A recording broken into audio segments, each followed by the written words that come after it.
Kadhalika tumewasiliana na Kenya ambao tunashirikiana sehemu tatu hizi, Kenya, Tanzania bara na Zanzibar, juu ya masuala ya mwezi.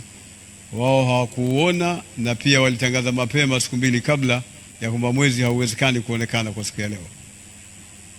Kwa hiyo tunatangaza kwa Waislamu wote Tanzania kwamba mwezi haukuonekana. Tunaendelea kukamilisha siku 30 kesho, na leo tarawehe inaendelea kama kawaida. Furaha kuwatangazia Waislamu ya kwamba mwezi wa Shawwal jioni ya leo imethubutu, hasatan katika sehemu ya Ramisi, Kwale County, na sehemu nyingine ambayo kwamba tumeweza kuthibitisha na habari ambayo imethubutu ya kwamba kesho inshallah taala Ijumaa tarehe 20 mwezi wa March 2026 itakuwa siku ya kwanza ya Shawwal ambayo kwamba itakuwa ni Eid al-Fitr inshallah taala.